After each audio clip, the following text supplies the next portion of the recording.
mwina timavutika panyanja ya nsautso, ndina mondwe wakuopya amalondola dzuwa, kumadziko langwilo sitachoka nkhunguzo, tidzazindikila bwino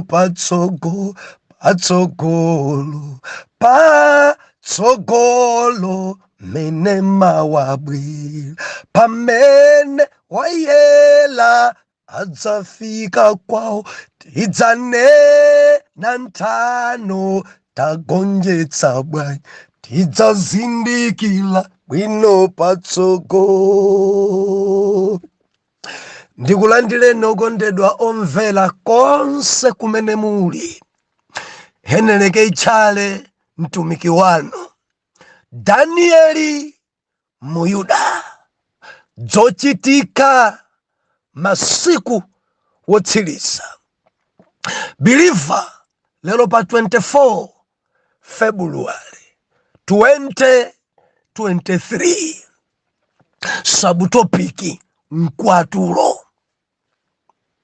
Mwana Mulungu kumapero kwa chizunzo, chisanafike chizunzo chachikulu, chinthu china chimene Mulungu achikonzesera kwa ana ake ndi mkwatulo.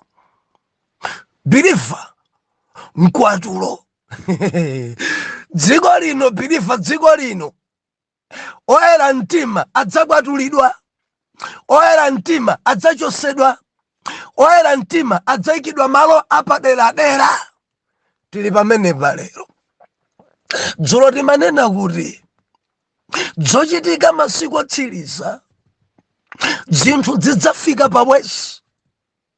Ndiye mneneri Yesaya anena kuti azimayi asanu ndi awiri adzabwera nkudzagwira mamuna mmodzi, ende nkudzamuza mamunayo, dzakudya tidzadya dzathu, dzovala tidzavala dzathu, chilichonse chidzakhala chathu, koma tikungofuna kuti utikwarire. Ndi cholinga chakuti tiyitanidwe mu dzina lako. Anthu adzinena kuti mayi Tchale, anthu adzinena kuti mayi Gama, mayi Mwale. Haleluya. Kungofuna dzinalo. Malamulo adzendera awo. Kungofuna dzinalo. Zochita adzichita dzake. Kungofuna dzinalo. Bora ndidzitchedwa kuti ndili pabanja. Dzina loti hule yanditopesa. Dzina loti mfiri yanditopesa. Dzina limeneli likundinyansa. Akamati achampa dzikuvuta, akamati chiledzerere maina mwano. The Bible inena kuti masiku amenewu, masiku akumapero, azimayi, akazi okwanira 7 adzabwera nkudzagwira mamuna mmodzi. Ndedzwa timanena kuti akamanena mamuna amanena Yesu. Ndipo tonse pa dziko pano ndife mkwatibwi wa Khristu. Mzibambo kanzimayi ndife mkwatibwi wake. Masiku tili nawo ano achuluka akwatibwi otere. Ali pabanja ndi Yesu koma samvera Yesu. Ali pabanja ndi Yesu amavala zawo. Ali pabanja ndi Yesu amapanga zawo. Ali pabanja ndi Yesu koma satsatira malamulo a banja limeneli.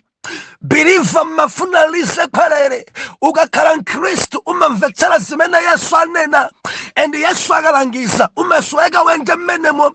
Koma mudzapeza ambiri kuchali chisamajomba, koma zimene machita zawo. Kuchali chisajomba ena ngakwayala, koma mavalidwe awo. Kuchali chisajomba koma zochita zawo, even ma business out zochita dabwisa. Kodi inu opemphera mukupanga nawo so ma business yawa. Mulungu atithandize. Zochitika masiku otsiriza, kuchitika zinthu, anthu akudya, anthu akumwa, anthu osangalala. Zochitika masiku otsiriza, anasiya kumvera kwa abala. Zochitika masiku otsiriza, anthu okonda ndalama. zochitika masiku atsiriza. Chikondi chenicheni cha babale chidatha, zochitika masiku atsiriza. Mzimu wolalata wadzadza mwa mpiri, zochitika masiku atsiriza. Kusakhutitsidwa mwa azibambo ambiri, zochitika masiku atsiriza. Mwano ndi kukula mtima kwa ena, zochitika masiku atsiriza. Believer, izi ndi zizindikiro zimene sikuti pasefe chidziwiso kuti pansi pano anytime Khristu mfumu ya ulemerero akubwera. Enda akabwera iyeyi adzatenga oyera mtima, akabwera iyeyi akudzapatula ena pita nawo mparadizo. And believer tamvera, khwelele ilira khwelele buku litsimikizira kuti china chimene chidzachitike kumapeto, chizunzo chachikulu chisadachitike, chizunzo chobwereka chisadachitike. Zaka zitatu zichanditheka, mawiki aja 42 asadachitike, Mulungu chimene adzachite adzakwatula, adzatenga oyera mtima amene adaoneka ngati opusa, amene adaoneka ngati opepera, amene adaoneka ngati opanda nzeru. Bilive kudziko kuno tikamakhala ndi Yesu timaoneka ngati opanda nzeru. Kuti kwanzathu akamachita akamanja amalipenye ngati opanda nzeru. Pena paja makhoza nkutitu kwana nkutione ngati opulukira. Bilive zidzadziwika kuti wanzeru ndani, amene aphunzira ndani. Njoyani pangani mukupangaso, ife tikuoneka ngati achimizimidzi, koma zidzadziwika khwelele ikalira kuti wachimizimidzi ndani, wachitaoni ndani. Endani mchombo pa mtunda ntchafu panja chabwino, zidzadziwika khwelele idzalira. Endi kudzadziwika kuti wanzeru ndani, osindikira nduri. Lero tioneka ife ngati ovala dzadzitali amene sitikuzindikira, kuoneka ngati anthu ochokera malire mwenimweni, kumudzi mwenimweni, kutchire mwenimweni. Timafuna ndinene zidzadziwika chifukwa khwelele ilira, khwelele ikalira. Oyera mtima adzachosera pa dziko pano, akangochosera oyera mtima chizunzo chidzakula. Ndimafuna ndinene pano sichidakule chizunzocho. Endi ngati zili bwinoko pang'ono ku chizunzo chifukwa choti ana Mulungu ali pa dziko pano. Ana Mulungu akadzangoti akwatulidwa, ana Mulungu akangoachosa mbuye wawo, pa dziko pano padzakhala chiwawa, pa dziko pano kudzakhala chizunzo, pa dziko pano padzamenyedwa kwa mpira opemphera, pa dziko pano kudzakhala chowawa choposa chimene simudachione. Malemba anena choncho, mwana Mulungu, kudzakhala chizunzo, anthu kudzakhala kuja kudindidwa. 666 adzachitika oyera mtima atakwatulidwa. Ndimafuna ndinene ndi bwino kwa mpiri kuuka nawo koyamba, kukwatulidwa koyamba koposa kuti mudzatsale pa mkwatulo, chifukwa kudzakhala kulira mkukukura mano, kudzakhala kupweteka kwa mpiri kumene simudakuone. Popeza okana Khristu adzabweresa chizunzo pa upemphera, okana Khristu adzabweresa chopweteka ku mpingo, okana Khristu adzabweresa chowawa chimene simudachionepo kale. Ndimati ndikudandaulireni, khalani oyera, khalani oyera, mkondeni Mulungu, mkondeni Mulungu. Tioneni buku lija la 1 Atesalonika chapter number 4, tiwerenga verse number 13. Zakuuka kwa akufa ndi kubwera kwa Yesu mawotsogolera. Koma sindifuna abale kuti mukhale osadziwa za iwo amene akugona, kuti mungalire monga sotsalawo amene alibe chiyembekezo. Verse 14. Pakuti ngati tikhulupirira kuti Yesu adamwalira nauka, kotero Mulungu adzatenga pamodzi ndi iye iwo akugona mwa Yesu. Pakuti ichi tinena kwa inu mawu a Ambuye, kuti ife okhala ndi moyo otsala kufikiranso kwa Ambuye sitidzatsogolera ogona. Pakuti Ambuye adzatsika kumwamba mwini ekha ndi mfuwu, ndi mawu a mngelo wamkulu, ndi lipenga la Mulungu, ndipo akufa mwa Ambuye adzayamba kuuka. Pamenepo ife okhala ndi moyo otsala ife tidzabadulidwa nawo pamodzi mitambo kukakumana ndi Ambuye mulengalenga, ndipo potero tidzakhala ndi Ambuye nthawi zonse.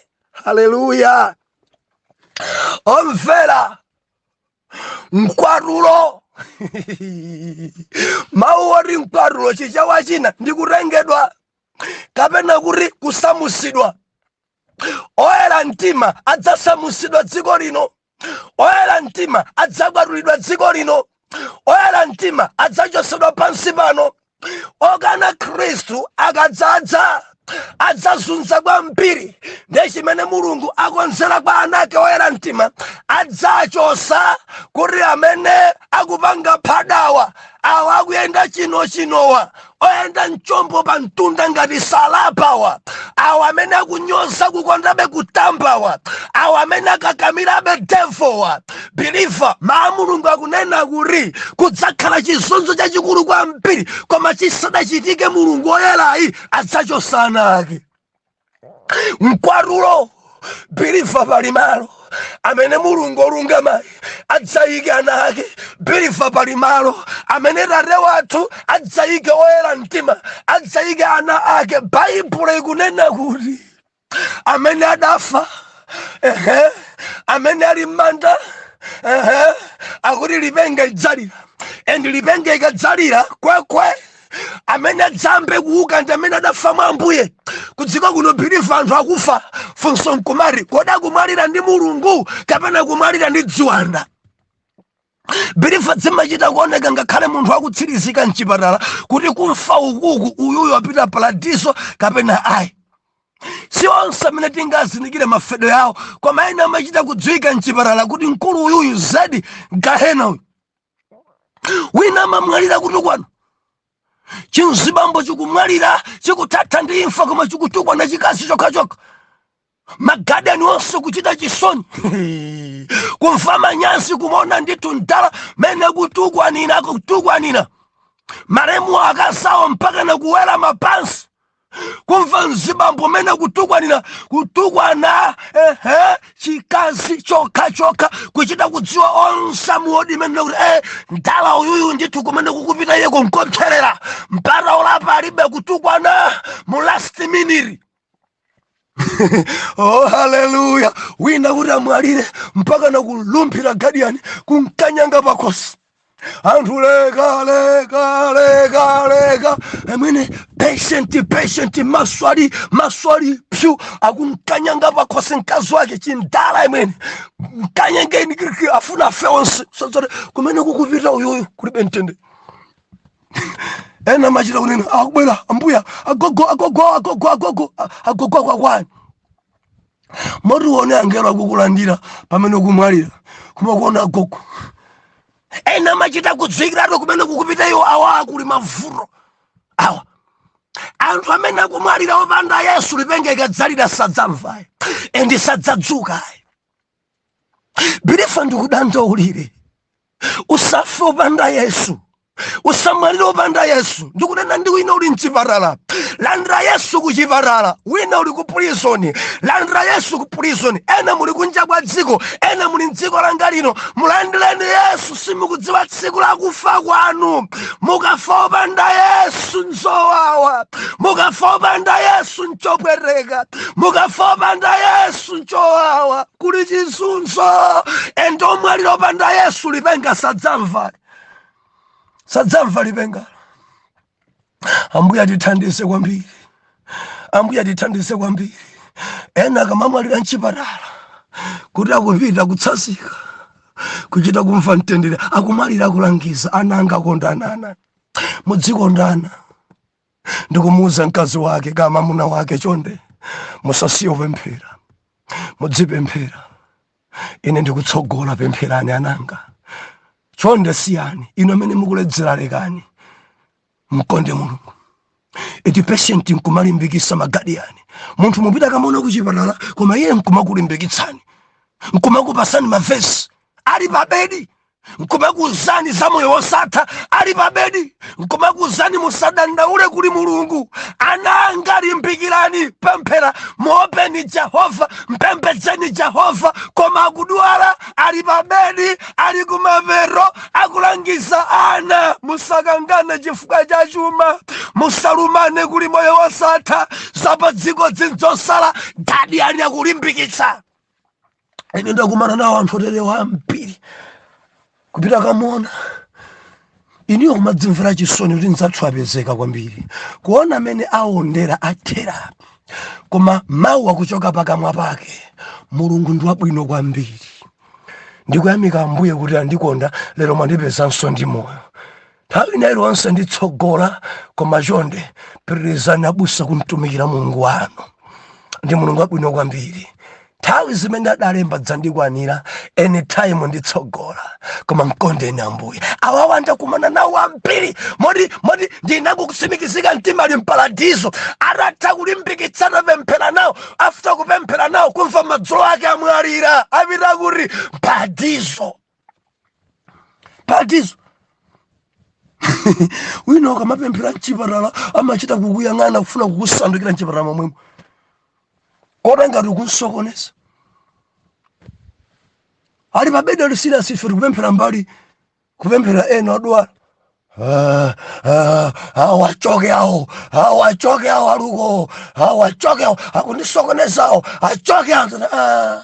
Chupita umoto ichi. Haleluya. Mwendikira pa bedi, Yesu ndi wabwino. Asinifuna za Yesu. Asinifuna za iwe. Last 5 minutes ago sungakhale ngati wapa mtanda kulandira Yesu. Palibe mphamvu zanu, zitsiru zanu, kutakutukwana madzulo aja tamwalira ankabwana amene. Haleluya. Baibulo inena kuti Kristu Yesu mapero adzatsika ekha ndi ngelo wamkulu, lipenga m'manja idzalira. Believer, padzakhala lipenga limene adzayimbe, endi lipenga limenelo lidzakhala kudzutsa akufa onse amene adafa mwa Ambuye m'manda, onse amene adakwiriridwa. Lipenga ikadzalira kwekwe, akuti mkati mwa lipenga mudzakhala liwu loyitana, idza kuno. Amene adzamve lipenga ndi oyera mtima. Lipenga idzalira, anthu amoyo tamverani, ena adzamva lipenga, ena sadzamva. Zidzatengera malo.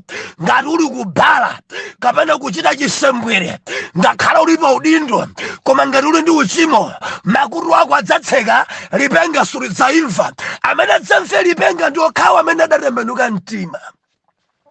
Chifukwa mulipengamo mudzamveka mawu, idza kuno ndidzidzakhala monga zimakhalira magineri. Pomwe paja ndikuti tidzakwatulidwa, mphamvu yapaderadera idzatinyamula kuchoka pansi kuuka m'manda muja amene adafa mwa Ambuye aja. Pomwepo awo apita kukumana ndi Ambuye mulengalenga. Baibulo inena kuti ife otsala ndi moyo ife tidzachita ngati kuthwanima kwa diso, kusintha matupi, kuvala matupi aulemerero. Pomwepo kutengedwanso kakumana ndi Ambuye mulengalenga. Baibulo inena kuti chomwecho tidzakhala ndiye kosatha. Nimafuna ndikulimbikitsa kondedwa omvera, oyera mtima onse adzakwatulidwa, ziphona zonse zidzakwatulidwa. Endi likangolita kwatulidwa, chinthu choyambirira chimene chikachitike mparadizo, chimene Mulungu akachichite pa oyera mtima, tikangokwatulidwa pali zinthu zingapo.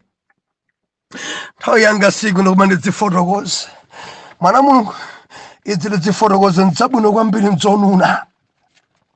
Tikangokwatulidwa mamukana kuti tidzatengedwa ndi Ambuye ulendo wakumwamba. Oh, haleluya. Kumwamba ndi kwabwino, sindifuna ndidzatsale. Haleluya. Ngati kuli malo abwino kwambiri ndi kumwamba. Baibulo inena kuti oyera mtima adzakwatulidwa. Tikangokwatulidwa, kungokwatulidwa, pajadalankhula Yesu lipita kakonza malo ku Yohane chapter number 14 verse number 1. Malo akatha akubwera kudzatirenga. Akubwera kudzatirenga. Ndati kangokwatulidwa, chinthu choyamba kumwambako ndi mpando wa chiweruzo wa Khristu. Paja timayimba nyimbo tidzaimba hosana, haleluya, tidzaimba hosana, ya ndikuzungulira mpando wa chifumu, tidzaimba hosana. Mpando wa chifumu, mpando wa ulemerero. Tonse oyera mtima tikakwatulidwa tikayima pa mpando wa ulemerero, mpando wa chifumu, pa mpando umene wa chiweruzo. Si chiweruzo cha gehena ndi imfa, koma chiweruzo chofuna kupereka mphotho. Biliva kukakhala mphotho, akolona akaperekedwa kwa amene atumikira pa dziko pano. Oyera mtima kapasidwa kolona. Timayimba nyimbo yakhudza kwambiri. Tikamaliza ntchitoyi tidzalandira kolona. Biliva kolona adzaperekedwa. Akolona adzaperekedwa kwa oyera mtima. Endi kolona yadzaperekedwa kwa oyera mtima pasifukwa. Chifukwa namba 1 chimene Mulungu adzaperekere akolona pa ana ake, chifukwa cha kuzunzidwa pa dzina la Khristu. Luka chapter number 6 verse number 22 pa 23, amene akuzunzika chifukwa cha dzina la Yesu biliva ranyozedwa, tatukwanidwa. Ndi ukamba ndi wina pano kuzunzikabe akunyozedwa chifukwa cha dzina la Yesu, tamvera pali kolona amene udzavekedwe chifukwa cha kuzunzidwa. Chifukwa china chachiwiri, chifukwa cha kutumikira Yesu mosadzikonda. Luka 14 verse number 13 to 14, Matthew 16 verse number 24 to 27. Kutumikira Yesu mosadzikonda biliva tikalandira ife akolona. Mudziwa ina madzikonda kwambiri kutumikira kudzikonda. Kolona kaperekedwa chifukwa choyamba kuzunzika pa dzina la Yesu, kunyozedwa pa dzina la Yesu. Amene anyozedwa, amene azunzidwa ndi dzina la Yesu akapasula mphotho akolona. Namba 2, amene amatumikira Yesu mosadzikonda akapasula sojaneri akolona. Chachitatu, aona kuti kolona adzaperekedwa chifukwa cha kukhulupirika ndi kudzipereka. Kukhulupirika pa chuma chako, kukhulupirika pa ntchito ya Mulungu, kukhulupirika, kudzipereka. Pakuoneka kuti pali zinthu zinayi: kuzunzika pa dzina la Yesu 1, kutumikira Yesu mosadzikonda 2, kukhulupirika 3, komanso kudzipereka. Ntchito zina sizikugwiridwa akusowa odzipereka. Ampira mangofuna kulamulidwa. Kodi simungadzipereke kuti pena pake pakonzeke? Simungadzipereke kuti zinthu zilongosoke? Baibulo inena kuti kolona adzaperekedwa pa zifukwa zimenezi. Mumadzipereka, ndinokhulupirika. Taife simumakhulupirika. Ena mpava zopemphera zachifundo, wina vutika sathandiza, sokhulupirika. Nthawi zonse kunena zopanda pake, kusokhulupirika. Mukalandiradi mphotho ino mwansanga mwana Mulungu. China chimene chidzachitike, mpingo udzaperekedwa kwa Khristu opanda banga. Chachitatu, kudzakhala phwando la mwana wankhosa. Oh, haleluya. Chivumbulutso chapter number 19, mpingo udzalumikizidwa kwa Yesu mchiyanjano cha ngwiro. Tikondwere, tisekere akuti chivumbulutso, ndipo timpatse ulemerero kwa iye pakuti wadza ukwati wa mwana wankhosa, ndipo mkazi wake wadzikonzera. Nimanena pano ine kuti oyera mtima ndi akwatidwe. Njira ina ndife akazi a Khristu. Yesaya amanena kuti akazi 7 akukambadza anthu, kani mamuna kani mkazi, adzabwera kwa Yesu nkudzamgwira nkudzanena kuti tidzadya zathu, koma osayendera malamulo a banja limenelo. Neri kadzabwera biliva kudzakhala ukwati, madyerero, anthu mbwampa akadyerera. Olingira ni mawu a Mulungu akuti khuru silidamve, maso sadaone, mtima sudagunde zimene Yesu akonzera oyera mtima. Biliva kukakhala kudya, kukakhala kusangalala, kukakhala kuyimbira, kukakhala chimwemwe kumparadizo. Ana yawe ali ndi Tate wawo, ana yawe asangalala, ana yawe aululira pamodzi ndi Yesu wathu. Dziko lapansi titachoka, tili mwamba phwando la mwana wa nkhosa, phwando la oyera mtima kudya. Haleluya. Onse amene ali oyera mtima adzapezeka kumeneko. Achina Abrahamu adzakhala konko, Isaac adzakhala konko, David adzakhala konko, Daniel adzakhala konko, Shadraki, Meshaki ndi Abedenego ali komweko. Achina Molodekai ali konko, Aelisa ali konko, Aeliya ali konko, Estere komanso Lure konko. Believer tidzaonana maso ndi maso ndi oyera mtima, tidzaonana maso ndi maso ndi achina Petro, tidzaonana maso ndi maso ndi achina Yona. Kudzakhala nthano, kudzakhala kunena, tidzakumbusana. Okondedwa omvera, patsogolo mene mawabwera, pamene woyera adzafika kwawo, tidzanena nthano, tagonjetsa bwanji, tidzazindikira bwino patsogolo, tidzanena nthano. Kudzakhala kucheza, tidzanena nthano. Amene simudaoneka labusa chale, mwina mpaka nakubwera mkwarulo, konko tidzaonana maso ndi maso papapa. Dabusa ndinu odi yanu imodzi ya 2022 ena dzara ya 2019 inekoma odio ya 2017 ndi imene idatembenusa mtima wanga. Odio yani ya 2019 ya 2020 tidzanena nthano, tapambana bwanji, tidagonjesa bwanji, tidapirira bwanji pamene tankenda maliseche 2022, tidapirira bwanji pamene confident avura koma tinkapempherabe. Tidzanena nthano. Believer, ndili ndi funso, mukadzakonda kuchezani ndani? Ndimakonda kuifunsa funso imeneyi. Oyera mtima tidzacheza. Abrahamu adzakhala ali konko, Sarai adzakhala ali konko, kudzakhala kucheza. Isaki adzakhala ali konko, kudzakhala kucheza. Mikaya adzakhala ali konko, kudzakhala kucheza. Azimayi oyera mtima achina Mariya adzakhala ali konko, kudzakhala kucheza. Estere Muyuda ali konko, kudzakhala kucheza. Molodekai, haleluya. Kodi mungadzakonda kucheza nda? Mungadzakonda ndani niyo? Mumafuna mutadzachezani ndani? Kumfusa nda Danieli kapena zinali bwanji mtsenje la mikango Danieli? Shadraki, Meshaki ndi Abedenego anyamata inu mudalimba mtima bwanji mpaka nakuponyedwa mtsenje la ng'anjo yotentha ya moto koma osachita mantha? David bwa ndi Goliati enari abusa koma Josefe mene abale ajadankanira, mene adaliri kwa Potifara ankamva bwanja ali ku prisoni akumangidwa kwa masada chimwe. Nikadakonda kudzacheza naye pokhala mfumu dziko la Igupti, nikadzakonda kucheza ndi Josefe koma zidzatheka. Believer, tamvera. Ukakhala woyera ndikukwatulidwa nawo, kukakhala kudya tikadzadzuka ena mata tidzadzuka ngati nzukwa si nzukwa kudya. Anthu tikadya kuli phwando la mwana wa nkhosa. Bible akuti khutu silidaone, maso sadaone,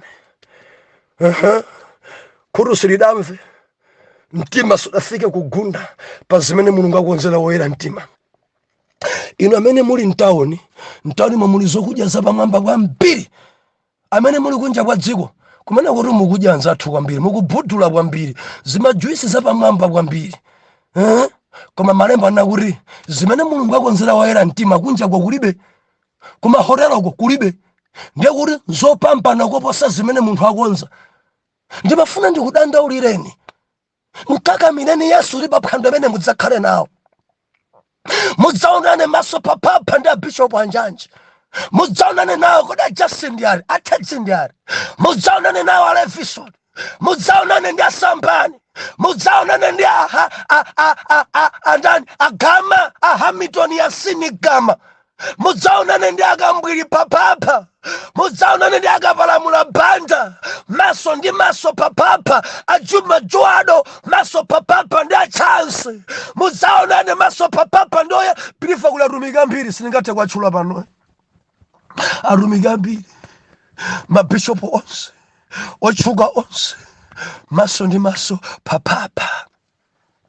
ne padzakhala nthano, padzakhala kukambirana, tagonjesa bwanji, tidapirira bwanji, tidatha bwanji fosavula anzathu ankangogonedwa, tidatha bwanji fosaba zinyengo zinadzadza ku dziko, tidatha bwanji, tidagonjesa bwanji. Padzakhala nthano, tidzakambirana, nchaka ichi chidali chovula koma tidapirira bwanji, tidapambana bwanji. Kudzakhala kukambirana ndi oyera mtima. Estere ine ndidzacheza naye. Zidatheka bwanji iye kupambana kugwadwa ndi Ahasuero pamene atsika na dziko losagwadwa chinsinsi chache ncha. Tidzacheza naye, tidzacheza naye. Iniyo mungadzachezeni ndani? Ndimafuna ndimve komenti yanu pafunso imeneyi. Mumalakalaka mutakwatulidwa ndikumwambako pa phandoli, mungadzakonde pa tebulo yanu kudzadya ndi ndani? David, mungadzakonde kudzadya ndi ndani? Yohane Mbarizi, mungadzakonde kudzacheza ndi ndani pa tebulo yanu pamodzi ndi Ambuye Mlengalenga? Mungadzakonde kukamba ndi nthano ndi ndani? Mungadzakonde kucheza ndi ndani? Agama, mungadzakonde kucheza ndi ndani? Pa ulemerero Mlengalenga, mungadzakonde kucheza ndi ndani? Enati koma Filipo, enati koma mkulu wa mpingo oyamba kuphedwa Stefano, enati iyayi ine koma Eliya kuphirira Karimeli. Haleluya. Nthawi pano imachita njiro, mundilondole m'mawoko ndidawomvera, koma oyera mtima adzakwatulidwa. Atate, mwana wanu uyu asadzasale m'dzina la Yesu. Amen.